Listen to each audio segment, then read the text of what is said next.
Hello friends, வாங்க hotel சுவையில் மசாலா அரைச்சி ஊற்றி கம கமன்னு மட்டன் குழம்பு எப்படி செய்கிறதுன்னு பார்க்கலாம். இந்த மாதிரி குழம்பு வச்சோம்னா இட்லி, தோசை, சப்பாத்தி, சாதம் எல்லாத்துக்குமே செம்மையாக இருக்கும்.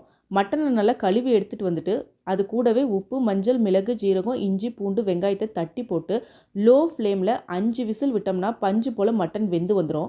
ஹோட்டல் ஸ்டைலில் மசாலா அரைக்கிறதுக்கு பட்டை, லவங்கம், மிளகு, ஜீரகம், சோம்பு, கொத்தமல்லி, ஒரு கைப்பிடி சின்ன வெங்காயம், இஞ்சி, பூண்டு, ஒரு தக்காளி பழம், 2 கைப்பிடி தேங்காய் போட்டு நல்லா வதக்கி ஆற வச்சு மிக்சியில் ஒரு பேஸ்ட்டாக அடித்து எடுத்துகிட்டு வந்துடலாம். கடாயில் எண்ணெய் விட்டுக்கோங்க. சூடானதும் கடுகு, சோம்பு பொரிஞ்சதும் வெங்காயம், ஒரு தக்காளி பொடி பொடியாக கட் பண்ணி சேர்த்துக்கோங்க. வதங்கி வந்ததும் மிளகாய் பொடி, மட்டன் மசாலா, நம்ம வேக வச்சு வச்சுருக்க மட்டன், அரைச்சி வச்சுருக்க விழுது, தேவையான அளவு தண்ணி சேர்த்து உப்பு போட்டு 20 நிமிஷம் போல் நல்லா கொதிக்க விட்டோம்னா நம்மளோட மட்டன் குழம்பு கம கமன்னு ரெடி. என்னோட சேனலை சப்ஸ்கிரைப் பண்ணாமல் இருந்தால் மறக்காமல் சப்ஸ்கிரைப் பண்ணிடுங்க. பாய்.